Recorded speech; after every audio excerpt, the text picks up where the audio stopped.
అలాగనే యూట్యూబ్ ద్వారా, ఈ ఛానల్ ద్వారా దేవుని వాక్యాన్ని వింటున్న నా ప్రియమైన దేవుని పిల్లలందరికీ, దేవుని సేవకులుగా నా హృదయపూర్వకమైన వందనాలు తెలియజేస్తూ ఉన్నాను. ఇక దేవుని వాక్యంలోనికి వెళదాం. ఈ రోజు మన వాక్య ధ్యానం నిమిత్తమై న్యాయాధిపతుల గ్రంథం దేవుని వాక్యంలో నుండి న్యాయాధిపతుల గ్రంథం 2వ అధ్యాయం 20వ వచనాన్ని చదువుకుందాం. న్యాయాధిపతుల గ్రంథం 2వ అధ్యాయం 20వ వచనాన్ని మనం చదువుకొని ఈరోజు దేవుని మాటలు మనం విందాం. తీశారమ్మా? న్యాయాధిపతుల గ్రంథం 2వ అధ్యాయం. నాన్న కొంచెం సౌండ్ తగ్గించిన, కొంచెం కిందగా. న్యాయాధిపతుల గ్రంథం 2వ అధ్యాయం 20వ వచనం. ఓకే, ప్రైజ్ లార్డ్, హల్లెలూయా. 2:20 చదువమ్మా. కాబట్టి యెహోవా కోపాగ్ని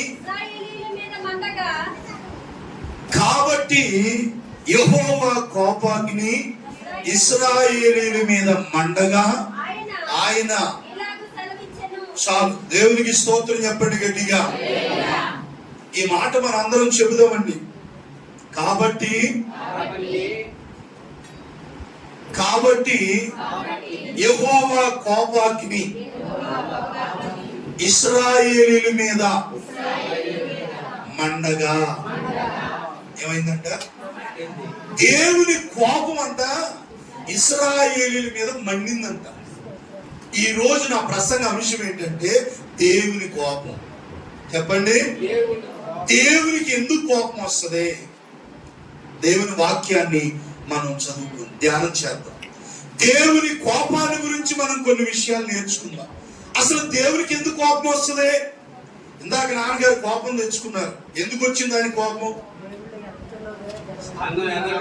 దేవుని సన్నిధికి రావట్లేదు, ఆత్మీయంగా దేవుడు ఎదగలేకపోతున్నారని నాన్నగారు కాస్తంత కోపం తెచ్చుకున్నారు. సాధారణంగా కోపం ఎందుకు వస్తుంది మనిషికి?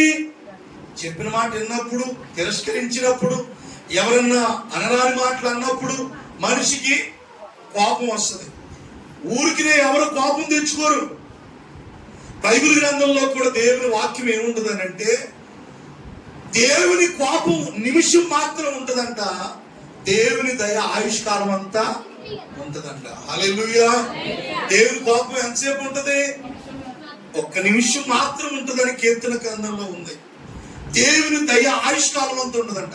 దేవుడు ఒక్క నిమిషం కోపం వచ్చినా మనం భరించలేం. ఒక్క నిమిషం కాదు, మన కోపం వస్తే చాలా రోజులు ఉంటది, కానీ దేవుని కోపం ఒక్క నిమిషమే ఉంటదంట. కానీ ఆ ఒక్క నిమిషం కోపాన్ని కూడా మనం భరించలేం, తట్టుకోలేం. దేవుని బిడ్డలారా, ఎన్నో వర్తమానాలు, ఎన్నో వాక్యాలు మనం వింటూ ఉన్నాం. అయితే ఎన్నో దేవుని ఆశీర్వాదాల గురించి ఎన్నో వర్తమానాలు, ఎన్నో సందేశాలు మనం వింటూ వస్తున్నాం. అయితే ఈ వారం దేవుడిని ప్రేరేపించి చెప్పమన్నటువంటి మాట దేవుని కోపం గురించి చెప్పమన్నాడు. దేని గురించి? దేవుని కోపం. మనం చదువుకున్న వాక్య భాగంలో దేవుని కోపం ఇశ్రాయేలీయుల మీద మండిందంట. ఏమైంది? ఎవరాళ్ళు? ఇశ్రాయేలీయులు, దేవుని ప్రజలు. దేవుని ప్రజల మీద దేవుని కోపం వచ్చిందంట. చెప్పండి, అంటే ఏదో చేయరాని పనులు వాళ్ళు చేశారు కాబట్టి దేవునికి ఏమొచ్చింది? కోపం వచ్చింది, మండిందంట వాళ్ళ మీద, ఇశ్రాయేలీయుల మీద మండగా. దేవుని బిడ్డలారా, మరొక చోట ఏముంటదంటే, దేవుని కోపం ఇశ్రాయేలీయుల ప్రజల మీదకి దిగేను అని ఉంటుంది అక్కడ. హల్లెలూయా చెప్పండి గట్టిగా. మరొక మాట చూద్దాం. కీర్తన గ్రంథంలో ఆ మాట రాయబడి ఉంది, చూద్దాం. కీర్తనల గ్రంథం 70 చూడండి. కీర్తన గ్రంథంలో ఆ మాటలు స్పష్టంగా మనకు కనబడతాయి. 78వ కీర్తన, 78వ కీర్తన, అందులో రాయబడిన ఒక చిన్న వచనాన్ని మనం చదివినప్పుడు, వచనం చెప్పమ్మా, వాళ్ళు కూడా చూసి అమ్మా. 78వ కీర్తన 31వ వచనం అంట. దేవుని కోపము వారి మీదకి అనండి, దేవుని కోపము వారి మీదకి దిగేను. ఇందాక దేవుని కోపం వారి మీద మండిందంట, అగ్ని వలె మండింది. ఇక్కడేమో దేవుని కోపము వారి మీద దిగెను, వారిలో బలిసిన వారిని అని ఉంది. అక్కడ ఏంటి? బలిసిన వారిని ఆయన సంహరించాడు. ఈ మధ్య నీకు ఒళ్ళు బలిసినట్టు ఉందా అంటాం అప్పుడప్పుడు మనం. ఏంటిది? ఒళ్ళు బలిసిన పనులు చేస్తున్నారు అంటారు అప్పుడు తరచుగా, అప్పుడప్పుడు.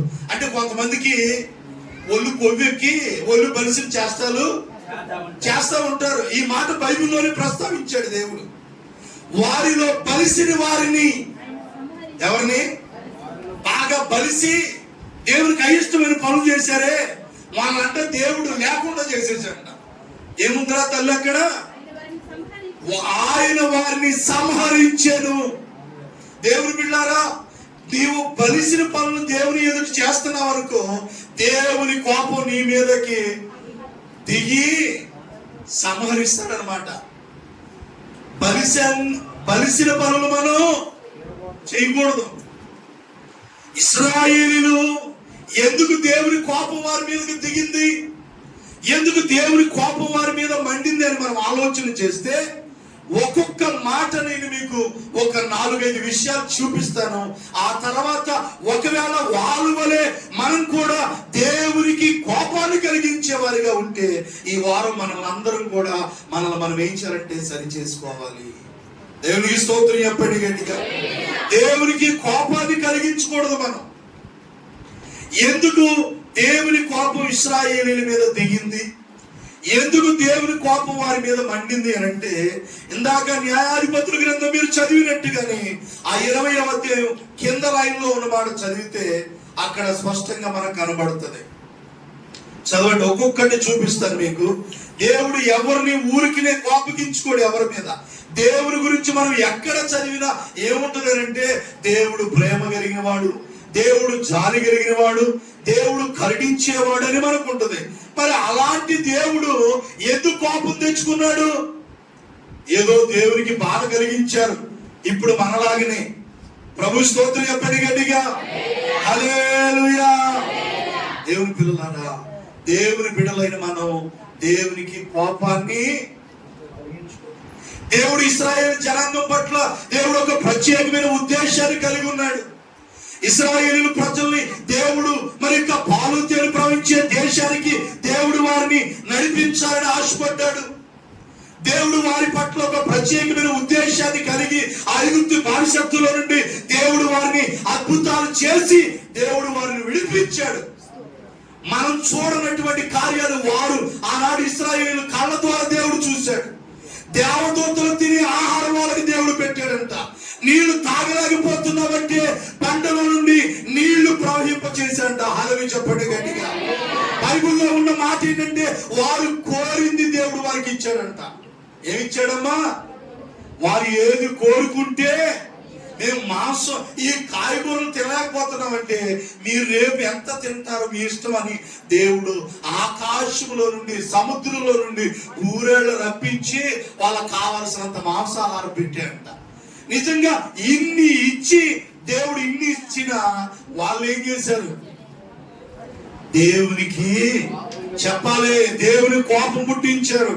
సహోదరి సహోదరుడా, నీవు నేను కూడా దేవుని పిల్లలుగా మన పట్ల దేవుడు ఒక ఉద్దేశాన్ని కలిగి ఉన్నాడు. మన పట్ల దేవుడు ఒక ప్రణాళికను కలిగి ఉన్నాడు. మనలందరినీ కూడా తనతో పాటు తన దగ్గర నిత్య రాజ్యములో ఆ పరలోకానికి చేర్చాలని దేవుడు ఒక ప్రణాళికను కలిగి లోకంలో నుండి దేవుడు మనల్ని వేరు చేసి ప్రత్యేకించి తన అమూల్యమైన రక్తంతో మనల్ని కడిగి విలువ పెట్టి మనల్ని కొన్నాడు. ఎందుకని?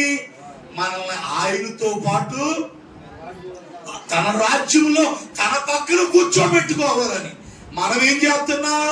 ఆనాటి ఇశ్రాయేలు ప్రజల వలె దేవునికి కోపాన్ని కలిగిస్తున్నాం. ఆనాటి ఇశ్రాయేలుకి దేవుడు ఆశించిందల్లా దేవుడు వారికి ఇచ్చాడు. మనం ఆశపడిందల్లా ఇచ్చాడా ఇవ్వలేదా? చెప్పండి.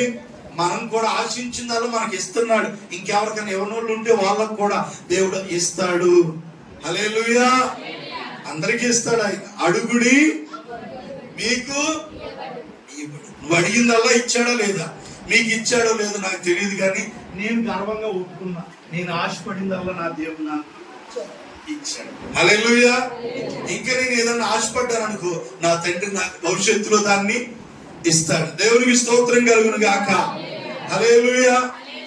ఎందుకు దేవుని కోపం వచ్చింది, దేవుని కోపం వారి మీద ఎందుకు మండింది అని అంటే చదువుతలే. మొదటి కారణం, దేవుని కోపం రావటానికి మొదటి కారణం ఏంటి అని అంటే,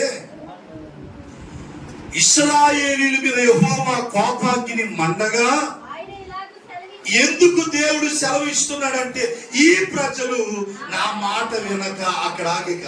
హల్లెలూయా చెప్పండి గట్టిగా. దేవుని కోపం ఎందుకు వచ్చింది చెప్పాలి నోరు తెరిచి. ఎందుకు కోపం? ఈ ప్రజలు నా మాట వినట్లేదు. అక్కడ ఉంది కదా, ఏమనుంది?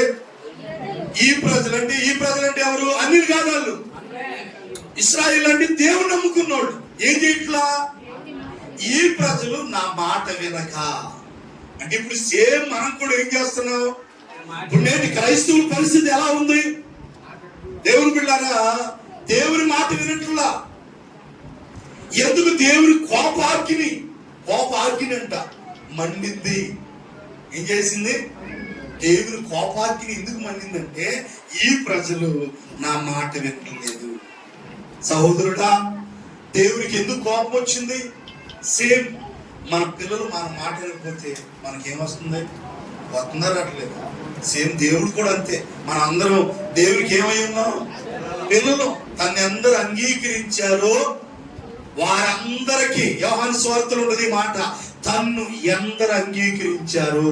ఎవరిని చెప్పండి? ఎంతమంది అయితే దేవుణ్ణి అంగీకరించారో వారందరికీ దేవుని పిల్లలయ్యే అధికారాన్ని దేవుడు మనకి ఇచ్చాడు. ఇప్పుడు మనం ఏమై ఉన్నాం దేవునికి? అందుకనే పరలోక ప్రార్థనలో ప్రభు కూడా ఏం నేర్పించాడు? పరలోకమందున్న, అంటే ఇప్పుడు పరలోకంలో తండ్రి మనకు ఆయన. ఇప్పుడు ఆయనకి మనం ఏమై ఉన్నాం? పిల్లలమై ఉన్నాం. ఇప్పుడు ఆయన పిల్లలైన మనం ఏం చేయట్లా? ఆయన మాట. అందుకని దేవునికి ఏమొస్తుంది? ప్రేమ కలిగిన దేవునికే కోపం తెప్పిస్తున్నాం. దేవుడు అంట ఒక మాట ఇందా కీర్తన చదువుతాం, మనం అటు ఇటు మిమ్మల్ని చూపిస్తుంటా, వాక్యాన్ని బట్టి మీరు అలా ఇలా చూస్తూ ఉండాలి. ప్రభు స్తోత్రం చెప్పండి గట్టిగా. కీర్తన గ్రంథంలో 78వ కీర్తన మీరు అలాగే పుచ్చుకొని ఉండాలి. అందులో కొన్ని మాటలు మనకు కనబడతాయి. ఒక మాట మీకు చూపిస్తాను నేను. అదే కీర్తన గ్రంథంలో 78వ కీర్తన 38వ వచనంలో, అయితే ఆయన వాత్సల్య సంపూర్ణుడై వారిని నశింప చేయక, వారి దోషాన్ని నశింప చేయకుండా దేవుడు వాత్సల్య పూర్ణుడై. ఇటునాలా? హల్లెలూయా. ఏం నేర్చుకుంటున్నాం మనం? దేవుని కోపం. ఎందుకు దేవుని కోపం వచ్చింది? మొదటి కారణం, దేవుని మాట వినకపోవటం మూలన దేవునికి ఏమొస్తుంది? దేవుని కోపం వస్తుంది. జాగ్రత్త, దేవుని మాట వినకుండా ఉండొద్దు మీరు. మనం ఎవరమైనప్పుడు కూడా నేను ఎవరి మాట విన్నో సరే, లోకంలో ఎవరి మాట వినకపోతే పర్లా, దేవుని మాట కాడినవా? వినకపోతే పోతావు అంతే. ఇక దేవుని మాట కాడి నేను విన్నాం, నేనంటే ఎవరిని లెక్క చేయను, పోతావు. ఇక నీకు శతాంజలి బ్యాటలు కడతారనమాట. జాగ్రత్త, సేవకుని నా నోటుకు నా మాటలు రానివద్దు. దేవుని మాట వినకపోయావు అనుకో, ఇక అంతే సంగతులు. ఇక ఉండు మాత్రం ఎవరికి ప్రయోజనం? దేవుని మాట వినాలి మనం. ఒకప్పుడు దేవుని మాట వినకుండా తిరిగాం. దేవుని ఎరిగిన మనం దేవుని మాట వినకపోతే తండ్రి బాధపడ్డా? అక్కడ దేవుడు ఎంత ప్రేమ గలవాడంటే, ఆయన వాత్సల్య పూర్ణుడై, ఆయన వాత్సల్య సంపూర్ణుడై వారిని నశింప చేయక. ఎంత ప్రేమ గలవాడంటే, కింద మాట ఉంది తల్లి, తన ఉగ్రతని ఏ మాత్రము రేపు కొనక పలుమార్లు తన కోపాన్ని అణుచుకున్నాడు. ఏం చేశాడు? ఎన్నిసార్లు అమ్మా? పలుమార్లు దేవుడు తన కోపాన్ని ఏం చేస్తున్నాడు? నువ్వు తాగినా, నువ్వు తిరిగినా, నువ్వు వ్యభిచారం చేసినా, నువ్వు ఎన్నో అబద్ధాలు మాట్లాడినా, ఎన్నోసార్లు చేయకూడని పనులు చేసినా దేవుడు తన కోపాన్ని ఎందుకు అంచుకుంటున్నాడో తెలుసా? ఆయన కృప చూపిస్తున్నాడు, నీ పట్ల అవకాశం ఇస్తున్నాడు. తెలుసుకుంటాడేమో, తన తప్పుని సరిదిద్దుకుంటాడేమో. ఇశ్రాయేలు ప్రజల పట్ల అదే వాత్సల్య సంపూర్ణత చూపించాడు. మన పట్ల కూడా దాన్ని మనం ఏం చేస్తున్నామంటే అలుసుగా తీసుకుంటున్నాం. తాగినోడికి వెంటనే ఏదో ఒకటి వచ్చిందనుకో, వీడికి బుద్ధి వచ్చేది, కానీ వీడికి ఏమట్లా. పార్కులకు వచ్చేవాళ్ళ కంటే వాళ్ళే బాగుంటున్నారు. అందుకని ఇదేంటంటే దేవుని కృప, దేవుని పిల్లల అలా అని చెప్పేసి అదే అలుసుగా తీసుకున్నాం అనుకోండి, ఏదో ఒక రోజున దేవుని కోపం నీ మీద మండక మానదో. హల్లెలూయా. ఎన్నిసార్లు అలుచుకున్నాడు అంటే చాలాసార్లు ముందు దేవుడు కూడా ఓపి పడ్డాడు. చాలాసార్లు పలుమార్లు అంట, 1-2 సార్లు కాదు. ఆయన వారిని ఏం చేయలా, నశింప చెయ్యక. ఎంత గొప్ప మాట అండి అది. చాలా సార్లు దేవుని ఎరిగి బాప్తిసం తీసుకొని ఆయన బిడ్డగా పిలువబడుతూ ప్రభు బల తీసుకుంటున్న నీవు చాలా సార్లు దేవుని కోపాన్ని రేపినప్పటికి కూడా దేవుడు తన కోపాన్ని అణుచుకుంటున్నాడు. ఎందుకంటే తెలుసుకుంటారు. హల్లెలూయా. అణుచుకున్నాడు. కానీ వాళ్ళు ఇంకా అలాగే బాధ పెడతా ఉంటే దేవుడి యొక్క ఓర్పు పట్టలేక దేవుని కోపం వాళ్ళ మీదకి దిగింది. అందుకని పరిచిన వాళ్ళందరినీ మీరు ఇన్నిసార్లు నా ఓర్పుని, దేవుడు కూడా ఇప్పుడు మనం పట్టాకి పిచ్చోడిని పిచ్చి ఉండేవాడు చచ్చిపోయాడు పట్టుకున్నాడు. ఆయన్ని అంటే ఆయనకి కోపం వచ్చేది. పిచ్చోడు కదా అని అలుసుగా అలాగే అరుతున్నాడు అనుకో, ఆడు ఏం చేశాడు, కథ అయినా రాయి తీసుకొని పుట్టేవాడు. ఆయనకి పిచ్చోడని మనం 1-2 సార్లు అనేవాళ్ళు. ఒక్కొక్కడు ఏం చేశాడంటే గోరోడు చాలాసార్లు ఏడిపించారు మనోడు, రాయి తీసుకునేవాడు. పిచ్చోడికి కూడా కోపం వచ్చిందా రాలేదా? ఆఫ్టర్ పిచ్చోడికే కోపం వస్తే దేవుడు అండి ఆయన ఎన్నాడు సహిస్తాడు మనల్ని. దేవుని ఓర్పును కూడా మనం పరీక్షించకూడదండి. హల్లెలూయా. అవునా కదా? చేతగానోడికి కూడా ఏమొస్తుంది కూడా, చేతగానోడు దమ్ముడి ఆదాయం లేనివాడికి కూడా కోపం. వీడికి రూపాయి ఆదాయం ఉన్నది ఇంట్లో, వాడికి కూడా అంత మేసాలు వీరుడిలాగా సూర్యుడిలాగా మేసాలు అంటాం. ఇదే ఒక ఆనందం, వీడికి ఇదే ఆనందం. నాకు అర్థం కదా ఎలా అంటే, ఏం సాధించావని ఆట తిట్టుకుంటున్నా, ఏం సాధించావు? ఏదో ఒకటి సాధించాలా, చెప్పాలా, ఏం సాధించావని.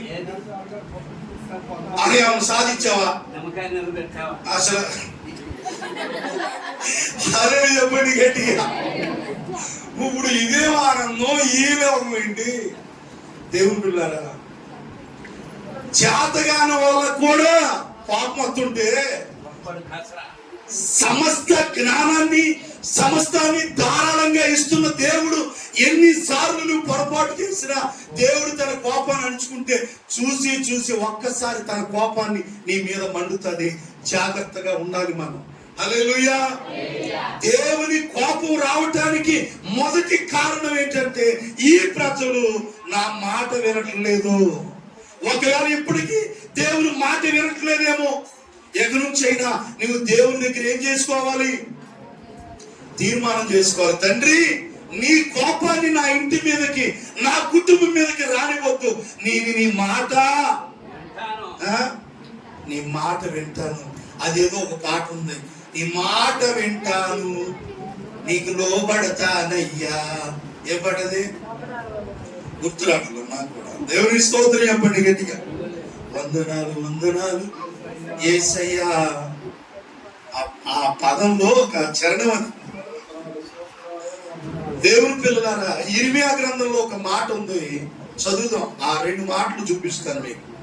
దేవుని పిల్లలారా, దేవుని మాట వినకుండా దేవునికి కోపాన్ని తెప్పించే వ్యక్తిగా నువ్వు ఉంటున్నావేమో. ఈరోజు దేవుడు నీతో మాట్లాడుతుండగా, తండ్రి, నేను నీ మాట వింటాను అని ఒక తీర్మానం చేసుకుంటే గనక నీ మీద ఇప్పటికే దేవుడు కోపం వచ్చింది, ఆ కోపాన్ని దేవుడు చల్లార్చుకుంటాడు. లేదా ఆయన కోపం నీ మీద మండుతూనే ఉంటది. హల్లెలూయా. నా మీద కోపం వచ్చిందంట దేవునికి, ఎందుకు రాలా నీకు తెలియట్లా? నీ కుటుంబం అట్ట అయిపోతుంది, నీకు అర్థం కావట్లా? అది దేవుని కోపం కాదా? నీకు ఇంకా అంత మాత్రం కూడా కళ్ళు తెరుచుకోపోతే అట్ట నీ కుటుంబం చల్లా చెదిరైపోయి నీ కుటుంబంలో పద్దాక అసమాధానం, నెమ్మది లేని పరిస్థితులు, ఇదే దేవుని కోపం. ఇంకేం రావాలి? లేపేయాలా? అందాక దేవుడు చిన్న చిన్నవి పెడతాడు, ఆఖరికి మనం 2 వారాలు అంతకుముందు చెప్పానే మంచం పట్టిస్తాడు. ఇక ఎక్కడ అందాక ముందు శాంపుల్ చూపిస్తాడు అనమాట. ఏం చూపిస్తాడు? శాంపుల్.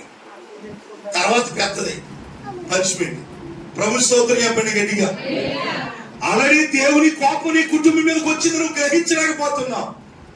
బాగానే ఉన్నావులే, పర్లేదు, ఏం అవ్వలేదు అనుకుంటున్నావు.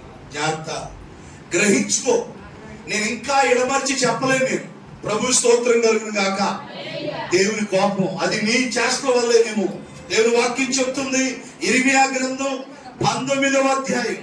నేను కొన్ని మాటలు చెప్తాను హుషారుగా. దేవునికి స్తోత్రం చెప్పండి గట్టిగా. హల్లెలూయా. దేవుని గురించి చెప్పుకుంటున్నాం మనం. ఎందుకు వచ్చింది దేవుని కోపం?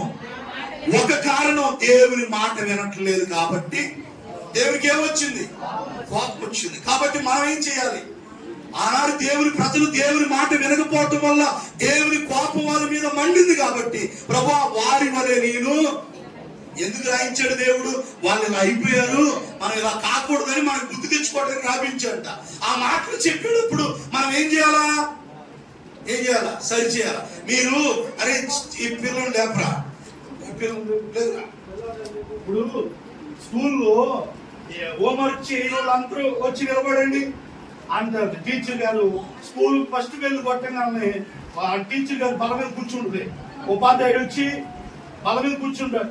నిన్న మీకు హోంవర్క్ ఇచ్చాను కదా, ఎంతమంది చేశారు తీసుకురండి. ధైర్యంగా చేసినోడు ఏం చేస్తాడో పుస్తకాలను తెచ్చి బల మీద పెడతాడు. ఆ టీచర్ గారు దిద్ది మీరు వెళ్ళి కూర్చున్నాడు. ఎవరెవరైతే చేయలేదు వాళ్ళు వచ్చి ఇప్పుడు నిలబడండి.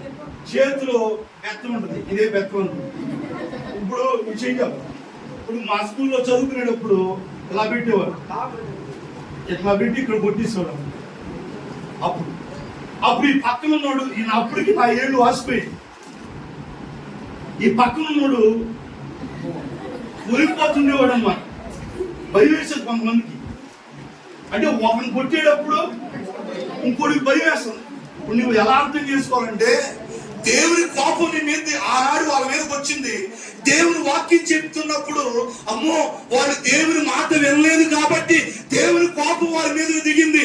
ఒకవేళ నేను కాడ దేవుని మాట వినకపోతే నా మీదకి కూడా దేవుని కోపం వస్తుందేమోనని మనం ఏం చేయాలా? సరి చేసుకోవాలి. వద్దే రాని వచ్చినాక చూసుకుందాలే. ఇంక నువ్వు చూసుకుంటా ఉండవు తల్లి, చూసుకున్నాకి చేర్చబడాలి. దేవుని మాట వినకపోతే అంటే ఇప్పుడు మనం కృపాకాలంలో దేవుడు ఏం చేస్తాడంటే చూసి చూడనట్టుగా. ఇర్మియా గ్రంథం 19వ అధ్యాయం 15వ వచనంలో రాయబడిన ఒక మాట ఏంటంటే సైన్యములకు అధిపతియు ఇశ్రాయేలీయుల దేవుడునగు యెహోవా ఈ మాట సెలవిచ్చుచున్నాడు. ఈ జనులు అనండి. ఏ జనులు అంటే వాళ్ళే దేవుని బిడ్డలు. ఈ జనులు మనమే. ఈ జనులు నా మాట వినకుండా ఏం తిరిగారు? మొండికి. ఇక మొండోడికి మనం చెప్పలేము. మొండోడికి ఇక మొండికేసోడికి మనం ఏం చేస్తాం? ఇక చెప్పలేము మనం. ఇక ఈ రోజున చాలా మంది దేవుని మాట వినకుండా ఏం చేస్తున్నారు? మొండుకు తిరుగుతున్నారు. దేవుని పిల్లలారా జాగ్రత్త. ఆనాడు దేవుని ప్రజలు దేవుని మాట వినకుండా మొండికి తిరగటం మూలంగా దేవుని కోపం వారి మీదకి. ఇర్మియా గ్రంథం 3వ అధ్యాయం 12వ వచనం చదువుదాం. 12వ వచనం ఇదే యెహోవా వాక్కు. అక్కడే చదువు. ఇర్మియా గ్రంథం 3వ అధ్యాయం ఎన్ని చెప్పాను నేను? ఇదే యెహోవా వాక్కు, మీ మీద నా కోపము పడనీయను. నేను ఎవరిని? దేవుడు అంటున్నాడు, నేను కృపగలవాడిని గనుక నేను ఎల్లప్పుడూ కోపించువాడను కాను. హల్లెలూయా. నేనెవరిని? నేను కృపగల దేవుణ్ణి. నేను ఎల్లప్పుడూ చదువుతలే, నేను ఎల్లప్పుడూ కోపించువాడను కాను. ఇదే యెహోవా వాక్కు. దేవుడు కృపగలవాడండి. ఆయన ఎల్లప్పుడూ ఏమించడంట? కోపగించుకోడంట. కానీ మనం ఏం చేస్తున్నాం? దేవుని కోపం రేపుతున్నాం. జాగ్రత్త. కృపగల దేవునికే కోపం వస్తే చాలా బాధపడాల్సి వస్తుంది. నేను ఎల్లప్పుడూ కోపించేవాడిని కాను. మన పెద్ద కోపమే, కానీ దేవునికి ఎల్లప్పుడూ నేను కోపగించినావు. నేనెవరిని? కృపగల దేవుణ్ణి. మీరు నా మాట వినకపోతున్నారు కాబట్టే నా కోపం మీ మీదకి వస్తుంది అని చెప్తున్నాడు. నా మాట వినకుండా మీరు మంటికి తిరుగుతున్నారని దేవుడు చెప్తూ ఉన్నాడు. దేవుని బిడ్డలారా, కాబట్టి దేవుని మాట వినేవారిగా ఉందాం. దేవుని మాట మనం అంగీకరించే వారిగా ఉంటే మనకి క్షేమము కలుగుతుంది, మనకి ఆనందం కలిగింది. కానీ ఎప్పుడైతే మన దేవునికి కోపాన్ని కలిగిస్తామో మరి దేవుని కోపం మన మీదకి వస్తూ ఉంటది. హల్లెలూయా. దేవుని వాక్యం చెబుతూ ఉంటది. ఇర్మీయా గ్రంథం 11వ అధ్యాయం. ఇంకొక మాట చూపించి ఇంకో ముందుకు వెళ్తాను నేను. దేవుని స్తోత్రం చెప్పండి గట్టిగా. హల్లెలూయా. 11వ అధ్యాయం మొదటి వచనం చదువు. యెహోవా యొద్ద నుండి ఇర్మీయాకు ప్రత్యక్షమైన వాక్కు, మీరు ఈ నిబంధన వాక్యములను వినండి. యూదా మనుషులతోను యెరూషలేము నివాసులతోను ఇవిలాగ మాట్లాడి తెలియచేయవలెను. ఇశ్రాయేలు దేవుడైన యెహోవా సెలవిచ్చినదేమనగా, ఈ నిబంధన వాక్యములను విననొల్లని వాడు శాపగ్రస్తుడవుతాడు. హల్లెలూయా. వింటే ఆశీర్వాదం, వినకపోతే శాపం. ఏది కావాలి నీకు? దేవుని బిడ్డలారా, రెండు దేవుడు మనకు అవకాశం ఇచ్చాడు. వింటేనేమో దీవెన, వినకపోతే శాపం. వింటే ఆశీర్వాదం, వినకపోతే దేవుని కోపం. ఏది కావాలి నీకు? ఇవాళ నిర్ణయించుకో. తండ్రి, నిజమే ఎన్నో సార్లు నీ సేవకుడు చెప్పినా నేను నీ మాట వినట్లేదయ్యా, మరొకసారి నాతో మాట్లాడావు, నేను నీ మాట వింటానని ఈ రోజు నువ్వు ఒక తీర్మానం చేసుకుంటే నీ మీదకి వచ్చిన దేవుని కోపాన్ని దేవుడు ఏం చేస్తాడు? అణిచివేసుకుంటాడు. హల్లెలూయా. లేదు అట్టాగే ఉంటావా, దేవుని కోపం నీ మీద మండుతుంది. హల్లెలూయా చెప్పండి గట్టిగా. రెండోది, దేవుని కోపం ఎందుకు వచ్చిందో రెండో మాట చెప్తాను నేను. రెండో మాట చెప్పి నేను ముగిస్తాను. వీలైతే వచ్చే వారం ఇదే ప్రసంగాన్ని కంటిన్యూ చేద్దాం. హల్లెలూయా చెప్పండి గట్టిగా. ఎందుకు దేవుని కోపం వచ్చింది? మొదటి కారణం, ఎందుకు కోపం వచ్చింది? దేవుని మాట వినకపోవటం వలన. కాబట్టి మనం ఏం చేయాలా? దేవుని మాట వినాలి. దేవుడు ఎల్లప్పుడూ కోపగించే దేవుడు కాదు, ఆయన కృపగల దేవుడు. ఆయన కృపను మనం పొందుకోవాలి, కానీ ఆయన కోపాన్ని మన కుటుంబాల మీదకి తెచ్చుకోకూడదు. ఇక అలాగే చేస్తా ఉంటే దేవుని కోపం వస్తుంది. మరొక మాట మీకు మనం చూపిద్దాం. న్యాయాధిపతుల గ్రంథంలో ఎందుకు దేవునికి కోపం వచ్చింది అనేది మనం ఆలోచన చేసినప్పుడు 2:12 చూడమ్మా. 2వ అధ్యాయం 12వ వచనం. తన చుట్టూ ఉండు చెరుల దేవతలలో అమ్మా ఏం చేశారంట? వాళ్ళు ఇతర దేవతలను అనుసరించి వాటికి నమస్కరించి యెహోవాకు కోపం పుట్టించారు. హల్లెలూయా. ఎందుకు వచ్చింది దేవుడి కోపం? ఇతర దేవతల్ని అనుసరించారు. అన్ని దేవతలు పూజించడం మూలంగా అనండి. అంటే ఇశ్రాయేలుకి దేవుడు ఏమిచ్చాడు? ఒక ఆజ్ఞ, నేను తప్ప వేరొక దేవుడు మీకు, నిర్గమాకాండం 20వ అధ్యాయం త్వరగా తీసి మీరు చదివినట్లయితే, దేవుడు ఆనాటి దేవుని ప్రజలకి 10 ఆజ్ఞలలో ఒక ఆజ్ఞ ఏంటి అని అంటే, ఆకాశం అందే కాని భూమి అందే కాని భూమి కింద 20వ అధ్యాయం నిర్గమాకాండం మొదటి చదువుతారు 3వ వచనం ఏంటంట, నేను తప్ప వేరే దేవుడు మీకు ఉండకూడదు. ఒకసారి గట్టిగా చప్పలు కొట్టండి. హల్లెలూయా. నేను తప్ప వేరొక దేవుడు మీకు అంటే, ఒకప్పుడు అన్ని దేవతలు తెలుసో తెలియకో మనం ఆరాధించాము. ఇప్పుడు జీవము కలిగిన దేవుణ్ణి మనం ఆరాధిస్తున్నాం.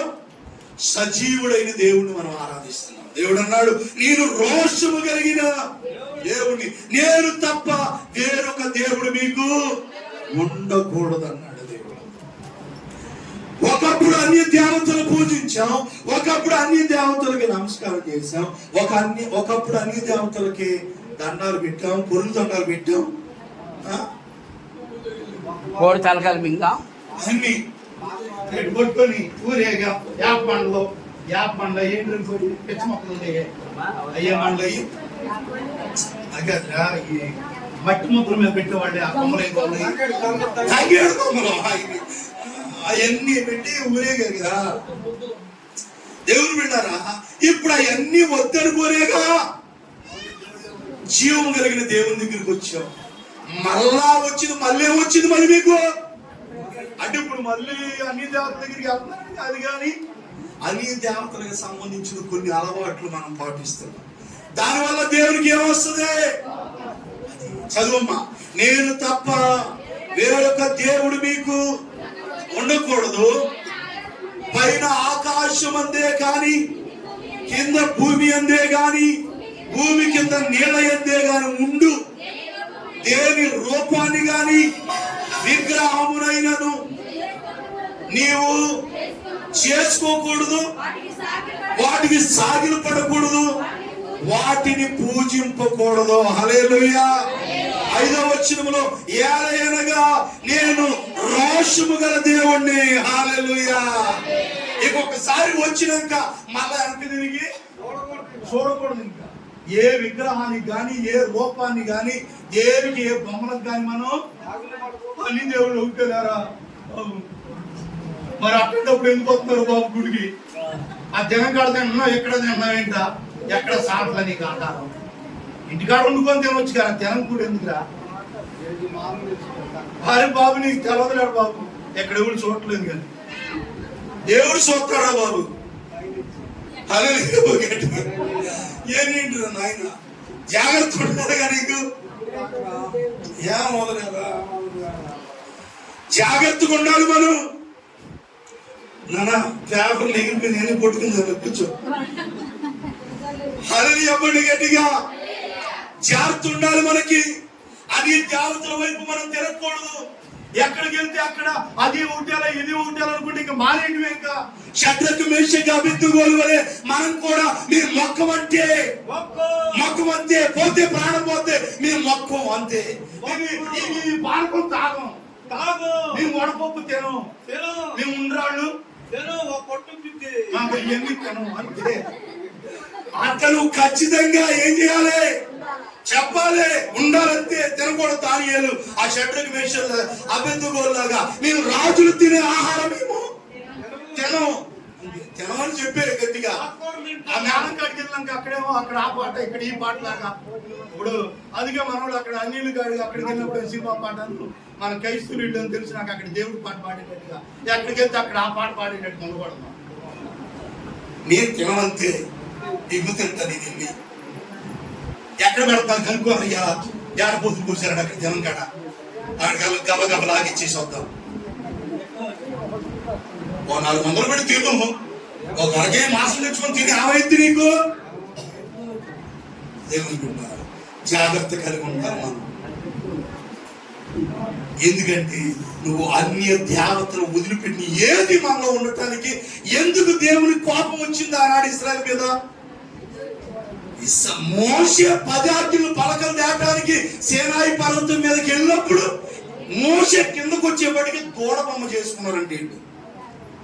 బంగారపు దూడను చేసుకుంటే దేవునికి కోపం మామూలుగా రాలేదంట. అక్కడ నేను మిమ్మల్ని విడిపిస్తే మీరు దూడ విగ్రహాన్ని చేసుకొని నన్ను నీరు కాదు విడిపించేది దూడ బొమ్మ అంటారని దేవుడు కోపం వచ్చాడు. జాగ్రత్త దేవుని బిడ్డలారా, అన్ని ఆచారాలు మనం ఏం చెయ్యకూడదు. మనం దేన్ని మీరు పూజించకూడదు, దానికి సాగిలపడకూడదు. నీవు వాటిని చేసుకోకూడదు. ఏ రూపాన్ని మన ఇళ్లలో ఉండటానికి వీల్లేదు. దేవునికి తప్ప ఇంకెక్కడ మనం మొక్కడానికి వీల్లేదు. సాతాను కూడా యేసు దగ్గరికి వచ్చి ఒక్కసారి నాకు మొక్కమందంట. పో సాతానా, ఏం నీకు మొక్కేది? ఎందుకు నన్ను శోధించుదా? నిజంగా షడ్రక్ మేషక్ అబేద్నెగోలాగా మనం నిలబడి ఉండాలండి. ఎక్కడ పడితే అక్కడ కక్కుర్తి పని చేస్తే నేను అంటాను, మీరు తినటం వల్ల నాకు కడుపు నొప్పేం కాదు. అక్కడ ఆ కీడు మీ కుటుంబాల మీదకి వస్తుంది. మీ కుటుంబాల మీదకి వస్తుంది. మీరు తెచ్చుకొని మీరు తింటే ఆ కిష్టాన్ని వాడుకున్న నీతి లేదండి మనకి.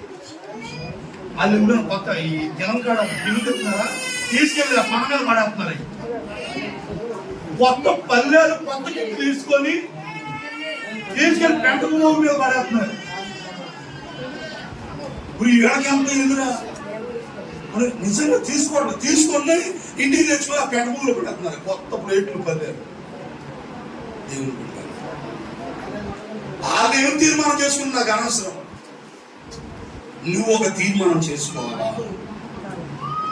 నేను ఒక క్రైస్తవుని, నేను ఒక దేవుని ఎరిగిన బిడ్డని, నేను ఒక అన్యులకు సంబంధించిన ఆచారాలు, అన్యుల పద్ధతులు నేను పాటించను అని ఒక బలమైన తీర్మానం మనం చేసుకోవాలి. ఎక్కడ ఈ పడితే అక్కడ తింటాం, ఇంటికి తెచ్చుకోవటం, అవి పిల్లలకు పెడతాం. ఎందుకు అవన్నీ మనకి? జాగ్రత్తగా ఉండు. దేవుని కోపం తెప్పించే పనులు చేయొద్దు మనం.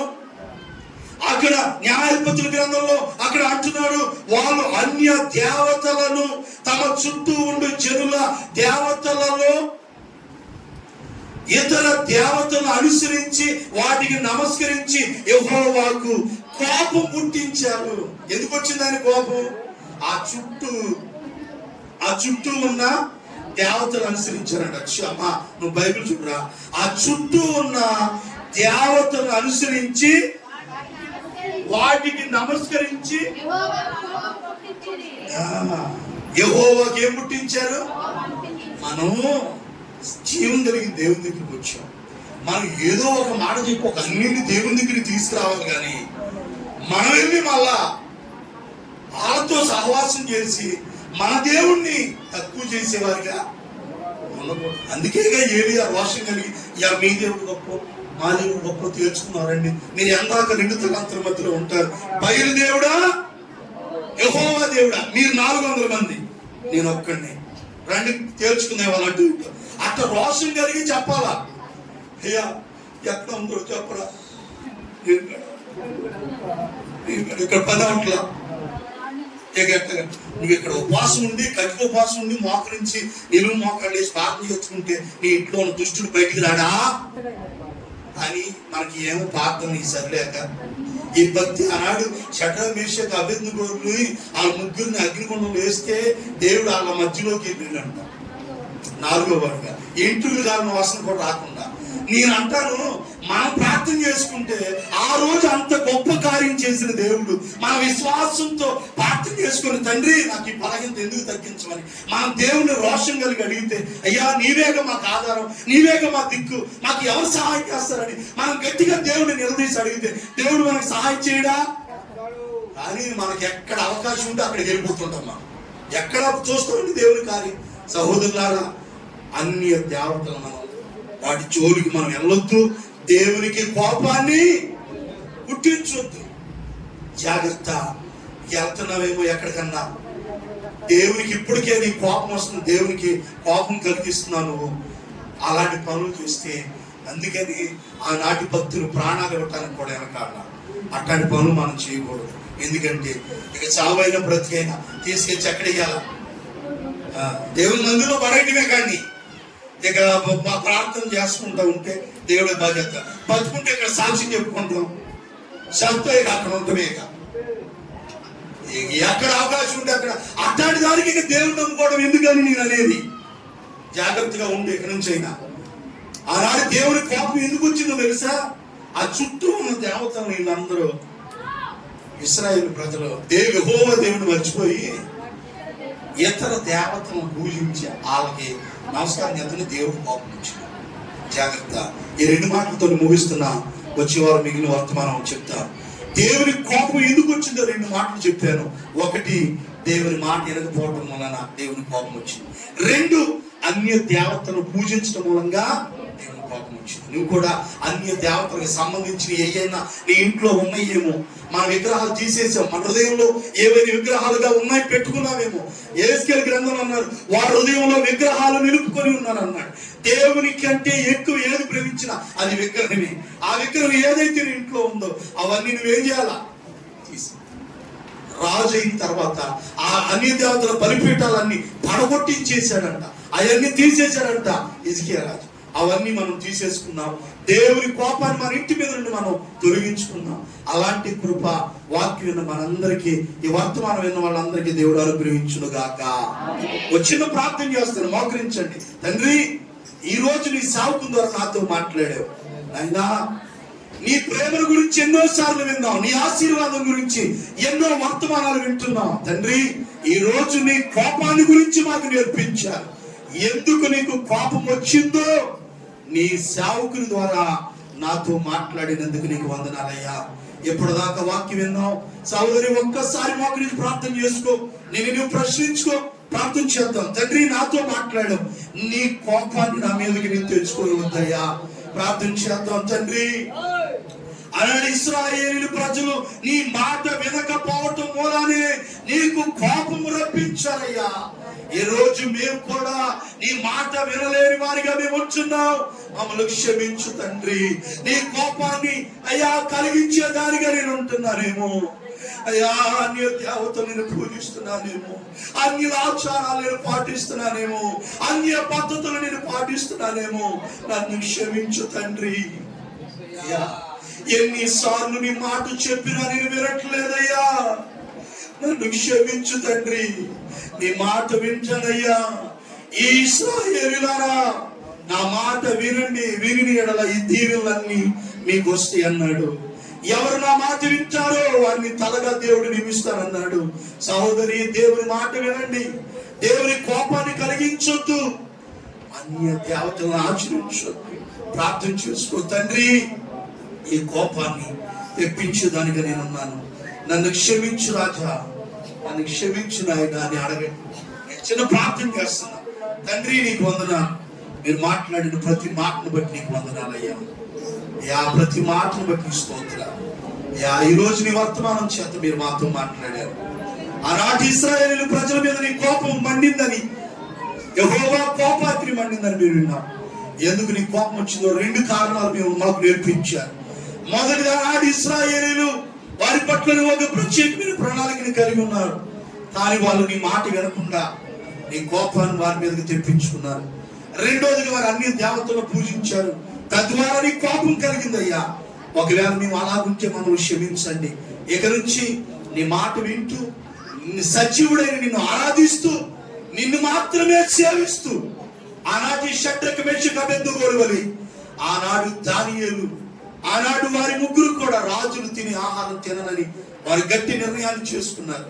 అలాంటి తీర్మానాలు చేసుకుని నీ కొరకు బ్రతికే వారిగా, అయ్యా నీ కృపకు పొందుకునే వారిగా, నీ కోపాన్ని కలిగించే వారిగా కాకుండా నీ కృప గల హస్తాలకు మమ్మల్ని మేము అప్పగించుకొని నీ కృపను పొందుకునే వారికి ఉండినట్టు సహాయం చేయమని అడుగుతూ, అయ్యా ఈ విన్న ఈ మాటలు ప్రతి హృదయాల్లో ఫలించాయి. ఎవరైతే యూట్యూబ్ ద్వారా ఈ ఫోన్లోని మాటలు విన్నారు, ఇంకా వారిని కోపాన్ని కలిగించే వారికి ఉన్నారేమో, వారిని వారు సరి చేసుకుని ఈ మాట వినే వారికి ఉన్నట్టు సహాయం చేసి దీవించమని యేసు నామములో అడుగుచున్నాము తండ్రి. ఆమేన్. ఆమేన్. దేవుడు మిమ్మల్ని దీవించుగాక.